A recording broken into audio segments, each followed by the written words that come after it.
மற்றும் கல்லூரியான காமராஜ் கல்லூரியில கடந்த 2020ஆம் ஆண்டு துவங்கி ஒவ்வொரு ஆண்டும் மாணவர்களுடைய கல்வி கட்டணத்துல 1000, 2000, 5000 என்கிற பெயரில் இன்றைக்கு ஒரு பாடப்பிரிவிற்கு 35,000 50,000 வரை கல்வி கட்டணம் வசூலிக்கப்பட்டு வருகிறது.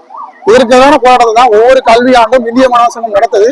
அரசு அதிகாரிகளும் தலையிட்டு பேச்சுவார்த்தை நடத்தி ஒரு குறைந்தபட்ச தொகையை குறைச்சிட்டு இருந்தாங்க.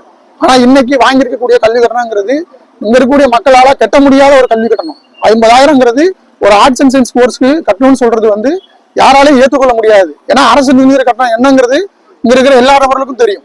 அப்படின்னா நீங்க அந்த கட்டணத்தை வசூல் செய்யறதுக்கு நடவடிக்கை எடுக்கணும். ஒழிய மாணவர்களுடைய போராட்டத்தை திசை திருப்புற வகையில இந்த போராட்டம் பேராசிரியர்களுக்கும் மாணவர்களுக்கும் இடையில இருக்கக்கூடிய பிரச்சனைகள்னால வந்தது அப்படிங்கறது மாதிரி போக்கஸ் பண்ண வேணாம் அப்படிங்கிறது தான் நாங்க இந்திய மாணவர் சங்கத்தின் சார்பா கேட்டுக்கொள்ள விரும்புறோம். அதோடு மட்டும் இல்லாமல் இந்த போராட்டம் முழுக்க முழுக்க நியாயமான கோரிக்கையை வலியுறுத்தி தான் நடக்குது. இதுல நாங்க எந்த ஒரு தனிப்பட்ட நபர்கள் மீதோ இல்ல கல்லூரி நிர்வாகத்தின் மீதோ குற்றச்சாட்டு சொல்ல. எங்களுடைய கோரிக்கை பிரதான கோரிக்கை கல்வி கட்டணத்துக்கு எதிரான போராட்டம். அதை முன்னெடுத்து தோழர் நேசமணி டிஸ்மிஸ் செய்யப்பட்டிருக்கிறார்.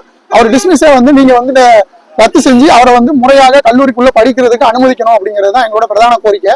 அதுக்கப்புறம் மாணவர்களுக்கு அரசு தீர்மானித்த நியாயமான கல்வி கட்டணத்தை தான் வாங்கணும். ஏற்கனவே வாங்கியிருந்த கல்வி கட்டணத்தை மாணவர்களும் திரும்ப ஒப்படைக்கணும் அப்படிங்கிறத இந்த காலவரற்ற உண்ணாவிரத போராட்டத்தின் மூலமாக வலியுறுத்த விரும்புகிறோம்.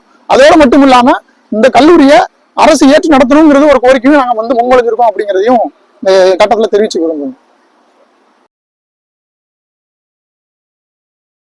பெல் பட்டனையும் கிளிக் செய்யுங்கள்.